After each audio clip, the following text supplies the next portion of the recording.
Bienvenidos a Misterios por Revolver, un programa para los amantes de lo desconocido, ¿o no? Uy, me parece que hemos metido la gamba, algo ha salido mal. ¿Y ahora qué hacemos? Hostia, se ha ido la imagen, ¿no? No sé, hacemos una cabecera de estas como las de las series que había antes así buenas de misterio, de terror, así como más allá del límite, los límites de la realidad. Bien, me parece buena idea, pero ¿tú te acuerdas de qué iba? Hostia, no me acuerdo. Bueno, pues da igual, pues empezamos con el programa. Vale, pues nada, Hacemos audio y pegamos ahí 4 fotos y vamos que nos matamos. lo dejamos estar pues. Ale. Venga.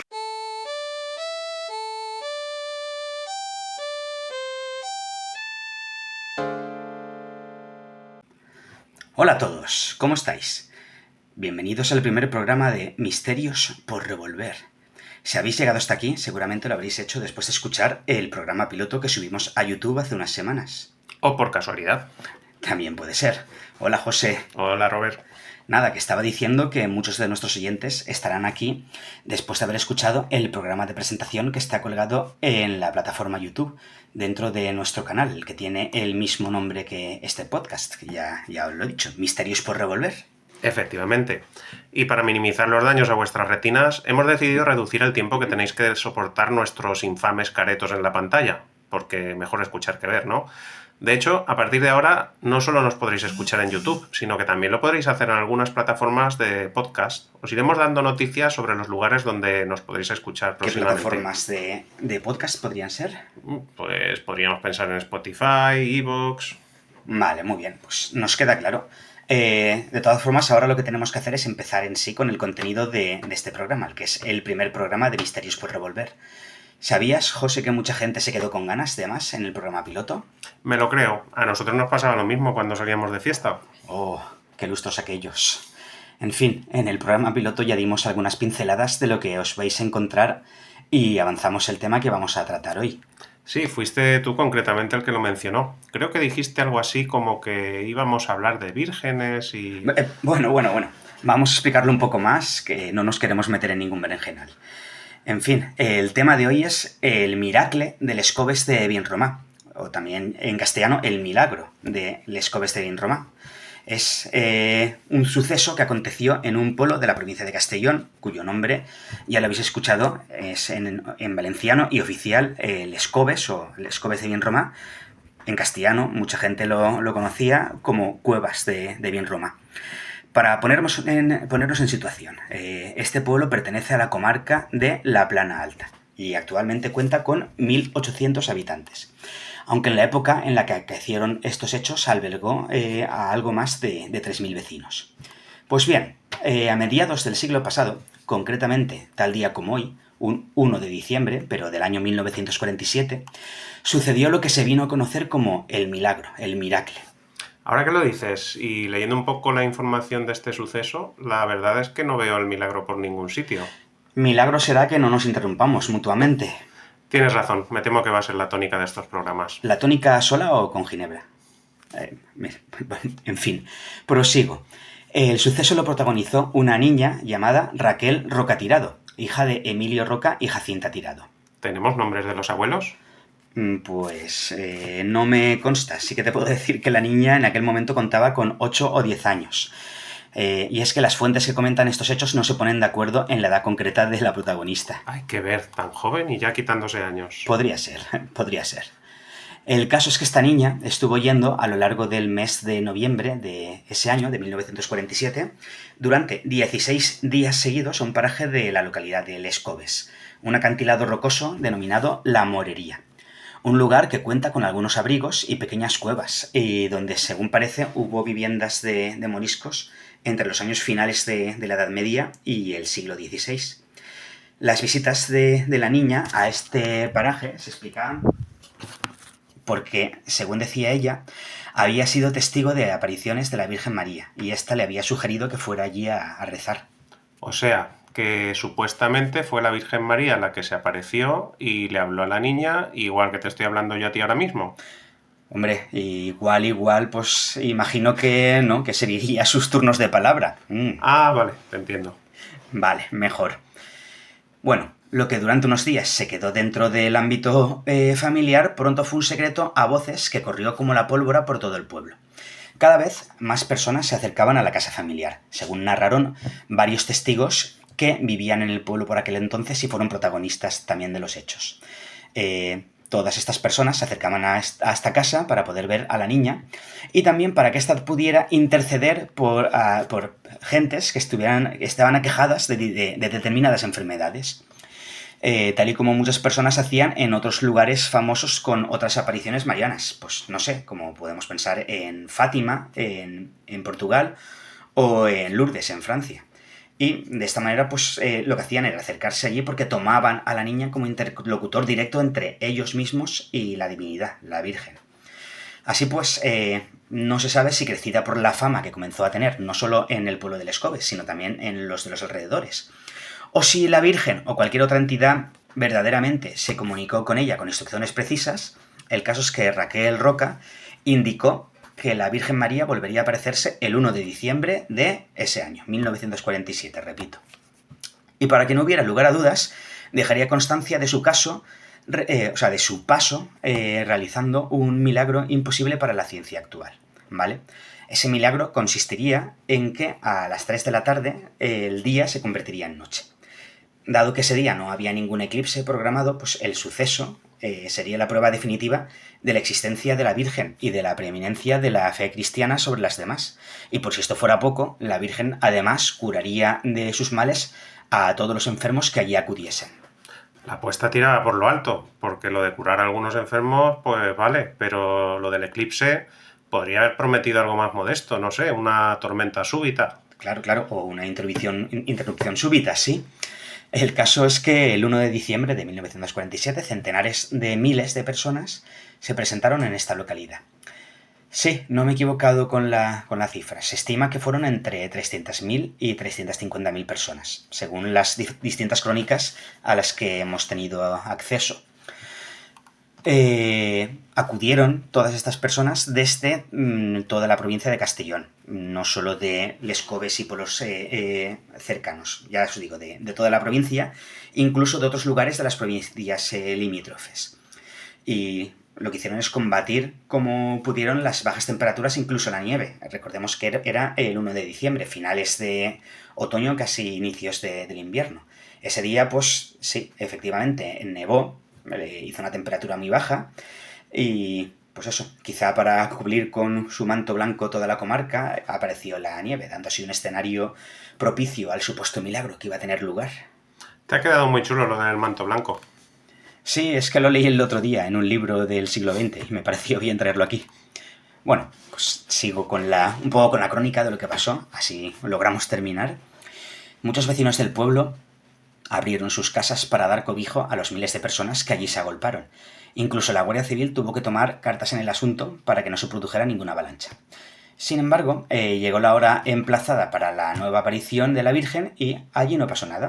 La Virgen María no se dignó a aparecer en escena en la llamada Cova Campana, que es la pequeña cueva del paraje de la Morería donde, según decía la niña, se iba a dejar ver ante todos sus fieles. Siempre, ya os digo, según el testimonio de esta chiquilla. Con mucho pesar, y sobre todo presos de una gran decepción, las personas que allí se habían congregado fueron abandonando el lugar y el pueblo. Volvieron hacia sus lugares de origen. No hubo aparición, no hubo milagro, y ante tamaño desengaño, las miradas se volvieron hacia la niña y su familia.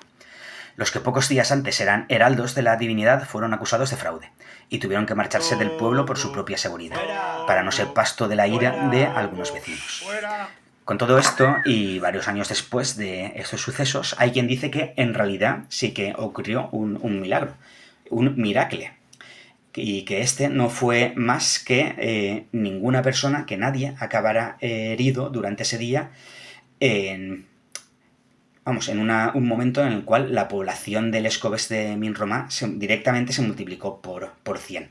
Recordemos que habíamos dicho que tenía unos 3.000 habitantes y se estima que se congregaron 300.000 personas. Así pues, esto ya, digamos que podría constituir un milagro en sí mismo, pero no solo eso, ya que otras crónicas Afirman que muchas personas bebieron agua del pequeño riachuelo que corre junto al paraje de la Morería. Y ya que se rumoreaba que algunas de estas aguas, o sea, las aguas de este río, podían ser curativas por intercesión también de la Virgen. El caso es que no sabían que a dicho riachuelo lo que sí que era real es que desembocaban todas las aguas fecales de este pequeño núcleo urbano. Así pues, podemos decir que también otro milagro, quizá el verdadero milagro, es que nadie acabara enfermo, ni se propagara ninguna epidemia entre los allí reunidos. Y ya para finalizar la exposición de si hubo milagro o no, hay que decir que en algunos medios de la época también se habló que hubo algunos enfermos que en este caso sí que se vieron curados.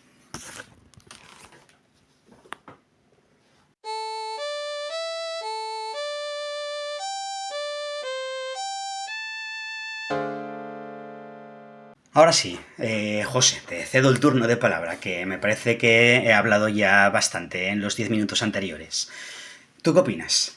¿Qué opinas de qué pasó realmente? Me encanta que por fin me cedas la palabra. Bien, desde luego. La explicación racional indica que todo fue una mala interpretación y que la familia se metió en una vorágine de la que ella no pudo salir. Desde luego, si fue un fraude, le salió el tiro por la culata, ya que tuvieron que salir literalmente por patas, prácticamente con lo opuesto. Hay que tener en cuenta que los años 40 del siglo XX en España fueron un caldo de cultivo ideal para este tipo de sucesos. El país estaba inmerso en una larga posguerra, donde el hambre, la pobreza, la enfermedad y la necesidad se cebaban con el pueblo, y donde había pocas esperanzas a las que aferrarse, siendo una de estas la religión.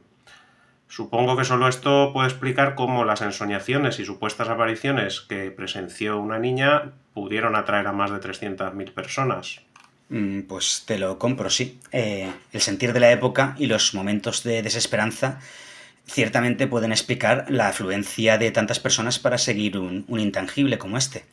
De todas formas, ¿qué llevó a una niña de tan corta edad inventarse una historia de tal calado? Si es que se la inventó. Hay que tener una imaginación desbordante. Pues sí, pero ten en cuenta también una cosa. Poco antes de que ocurrieran estos hechos, Raquel y su madre pudieron ver la película norteamericana La canción de Bernadette, de 1943. Es una película que narraba la historia de una pequeña pastora francesa a la que se le aparecía la Virgen María en Lourdes, en 1858. Eso por un lado. Y otro detalle, ¿te acuerdas de lo que pasó en 1975? Sí, claro, ¿cómo olvidarlo, ¿no? ¿Naciste tú? Aparte de eso, ese año llegó al cine la película Tiburón, de Steven Spielberg, y mucha gente empezó a tener fobia a meterse en el mar. Del mismo modo que la película de 1943 pudo causar una gran impresión en la pequeña, pues quizá también por afán de notoriedad o simplemente por imitación, la niña comentó que tenía las mismas visiones que la pequeña pastora que había visto en la película de Bernadette. En este caso, hay que decir que las autoridades religiosas de 1947 aquí en España no apoyaron la romería ni el supuesto milagro que sucedió en Les Coves, y de hecho argumentaron que fue esa misma película la que pudo causar todo el revuelo. Y por otra parte, lo cierto es que La canción de Bernadette no deja de ser una película tendenciosa y proselitista, por lo tanto, aunque las autoridades religiosas con la boca pequeña clamaban contra estas exposiciones de fe popular, por otra parte estaban encantadas de ver cómo tantas y tantas personas seguían afines a su causa. Pues mira, ya que estamos con el cine, yo voy a comentar también otra película que también está relacionada con estos sucesos. Es una película del año 1957, 10 años después de que pasara todo esto. Una película de nuestro inmortal director, Luis García Berlanga, que se acercó a este asunto digamos, de manera indirecta. Y fue a través de la película Los Jueves Milagro. No sé si la has visto. No, pero cuenta.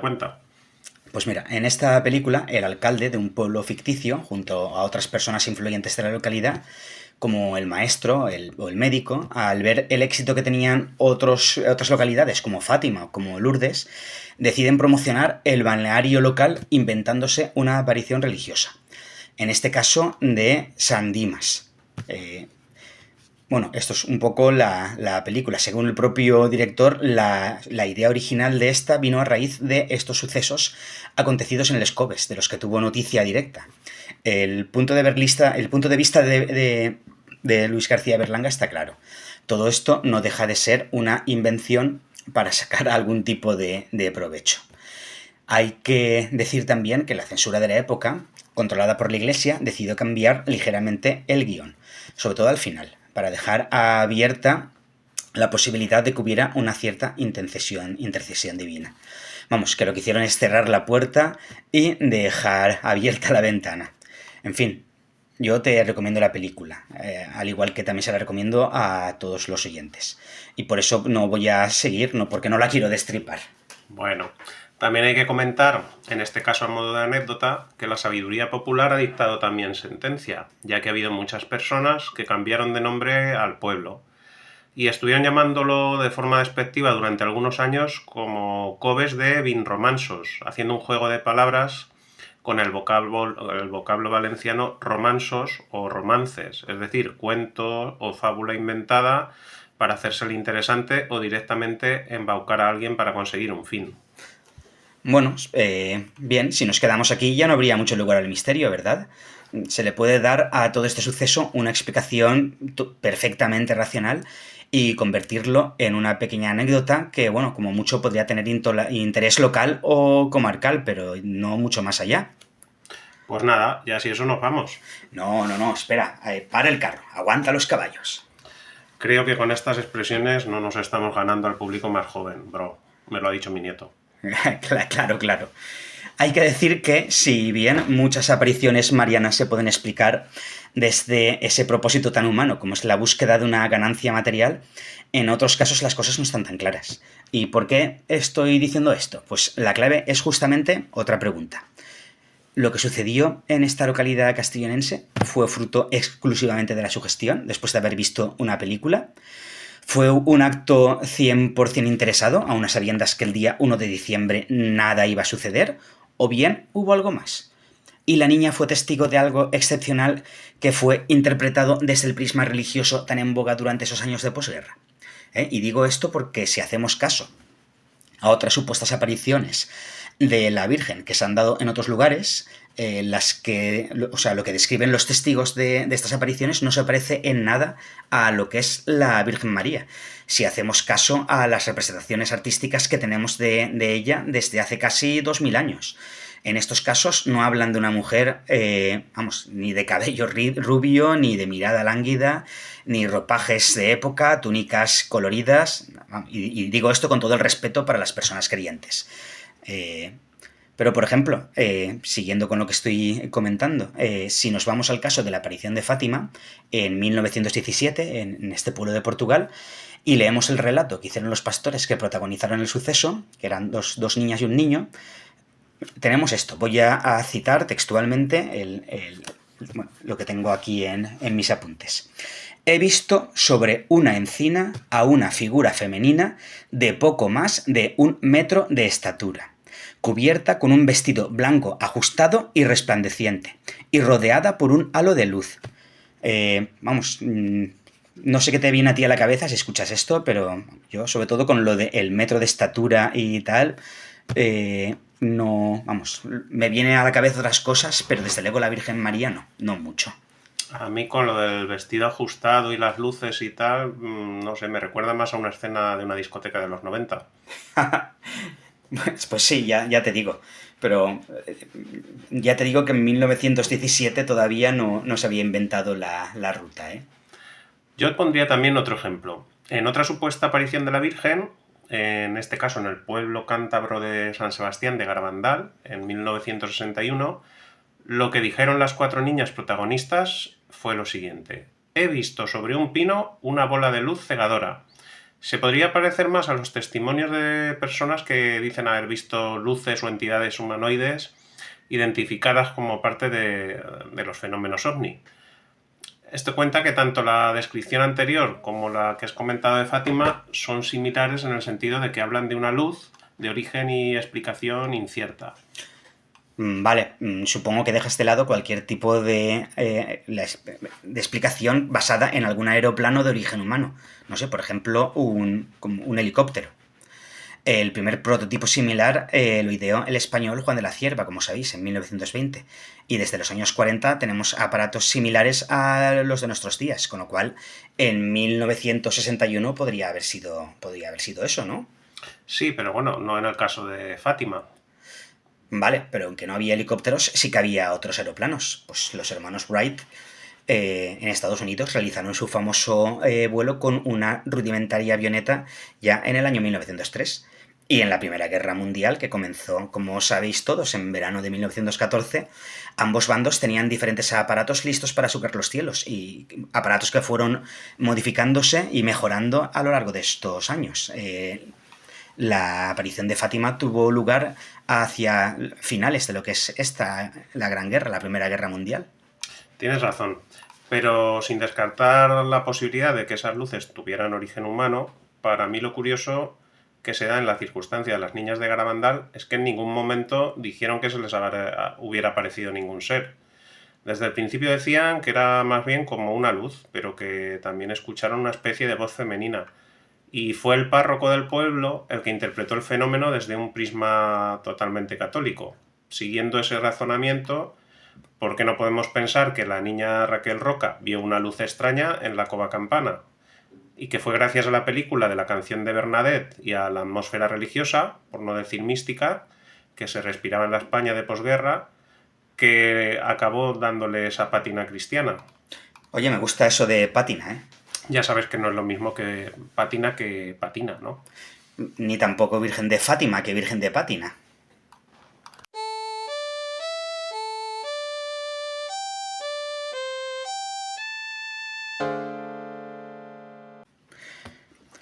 Bueno, pues volviendo al milagro del Escobes, y fuera de todo lo que hemos dicho antes, a mí lo que no me cuadra es qué necesidad tuvo la niña, Raquel, de inventarse toda la historia y afirmar que el 1 de diciembre se volverían a dar las apariciones, sabiendo que no iba a ocurrir. Aquí deberíamos de volver al hecho del fenómeno social, a la búsqueda de notoriedad y, ¿por qué no?, a un afán de lucro, que por supuesto no se dio. Parece que la familia no recibió ningún beneficio económico, pero se podía haber dado. Según esto, sí, esto que hemos dicho, vamos, ni hubo milagro, ni hubo aparición, ni nada de nada. Y si hubo algunas curaciones que se pudieron tildar de milagrosas, como afirmaron algunos medios, yo creo que estas serían más bien fruto de la sugestión. Sí, la sugestión. Pues yo creo que su gestión fue pésima. Pese a todo, no descartaría la presencia de algo extraño en toda esta historia, porque en toda la geografía española, como tú sabes, se han documentado múltiples luces populares, luminarias, a veces en forma de pequeños faros, de luces de diversos colores, hay blancas, amarillas, rojas, que se parecen, y no estoy hablando de los locales que hay al borde de la carretera, se aparecen ante los testigos en los lugares más insospechados y desaparecen también de repente. A veces después de seguir a los testigos a una velocidad constante. Pues no sé, quién sabe si un fenómeno de ese tipo se materializó ante la niña en una ocasión y después acabó interpretándolo de un modo que fue lo que dio lugar a este suceso que arrastró a tantas personas al pueblo del Escobes de Vinromá. Al final hay que recordar que la supuesta aparición tampoco se habla de ninguna figura femenina ni nada parecido.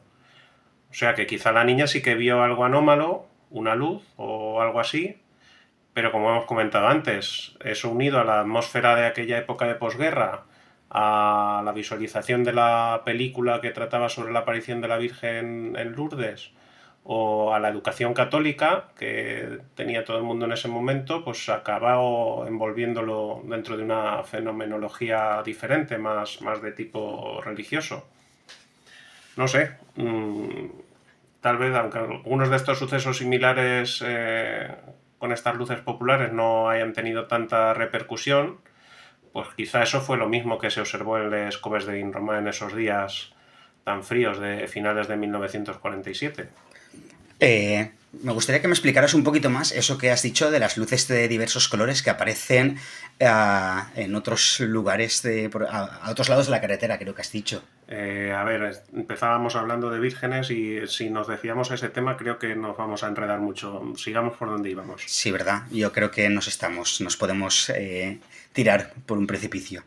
En fin, yo, después de todo lo que hemos dicho y esto último que has dicho tú, solo se me ocurre una expresión. ¿Sabes cuál es? ¿Cuál?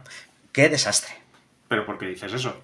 Es que me da la impresión de que hemos revuelto bastante este misterio, pero que no hemos llegado a ninguna conclusión. Bueno, quizá es parte de la filosofía de este podcast. Bueno, pues la verdad que sí, la verdad que tiene razón. Lo bueno es que creo que también hemos sacado un nuevo tema para el segundo programa. Las luces que hay al borde de las carreteras. Eh, podría ser.